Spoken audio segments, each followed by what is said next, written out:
Today's story comes from the long, long ago, the far, far away, the before place, a place before the world was a dust bowl, before the uranium was scattered across the sands, before the Triffids came.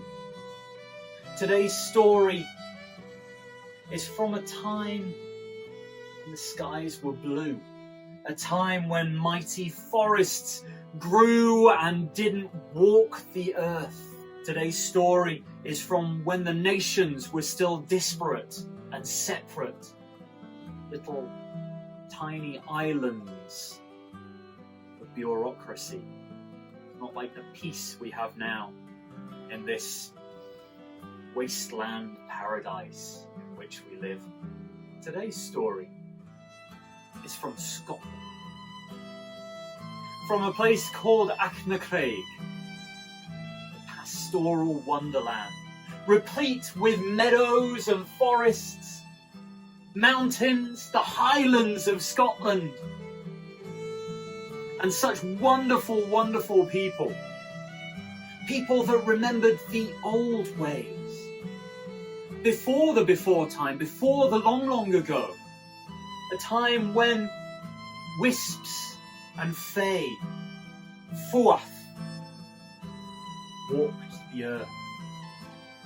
Our story is about one of these people in Achnachaig who remembered this before time, and still at that moment, at that time in his life, he paid homage and he paid his due to those people that had come before, those people from the time before time memorial.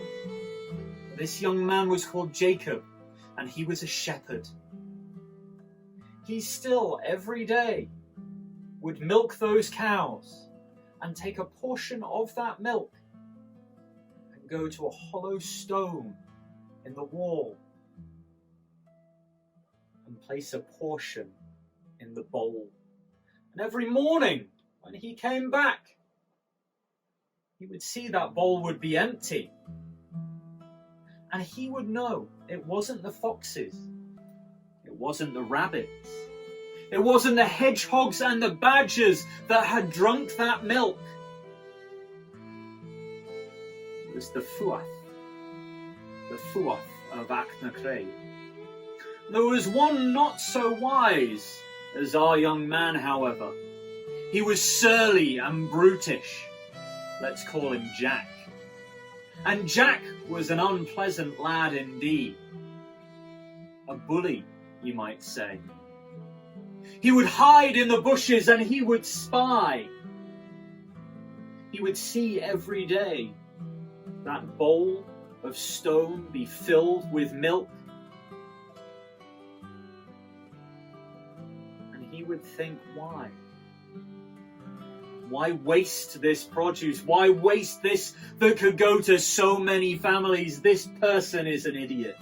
He must be taught a lesson. And so after days and weeks, months and years of watching and thinking and thoughts becoming darker and darker, eventually one day, a cloud swept over the land. It covered all, and lightning struck, and Jack went out to the field, his mind aflame as the lightning had made the ground. And he went to our young shepherd, and he struck him about the face. Again and again and again he struck. And he saw that bowl, that stone bowl filled with milk. And he overturned it onto the ground. The milk seeped into the ground, trickling away, a waste of life and a waste of everything. The grass, unbeknownst to Jack, turned brown and then black as it withered and died. He took the pail that contained the remainder of the milk and he set it above the campfire, and it began to bubble. And then he took that boiling milk and he filled the bowl once again to its very brim. He threw the pail on the ground. There you are. There's your offering to these Fae, this Fuath. Let this teach you, and let this remind you of it. And once again he struck the shepherd.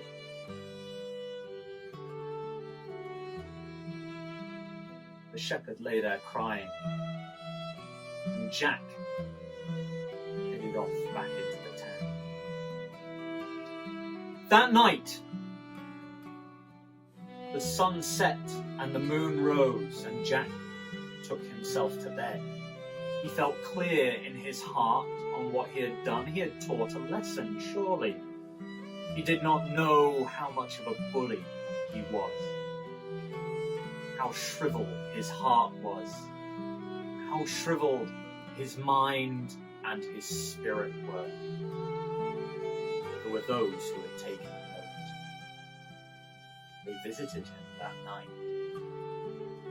They visited him, and they plagued his dreams.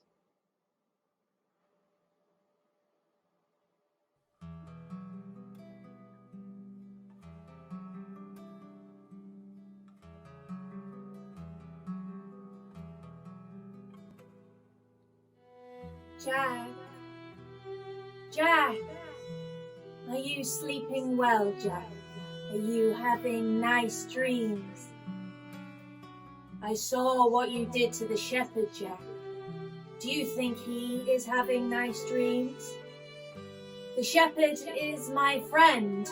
The shepherd leaves me milk. I do not like your milk. Your milk was boiling hot. Your milk burnt me. I do not like what you left me, Jack. Jack, I am the Fuath. I am the Gleistig. I am the Fae of the in-between. I will have my vengeance, Jack. The shepherd will live a long and happy life. I will take the rest of your life, Jack. You will not live well from this day forth. Jack, Jack, you are mine.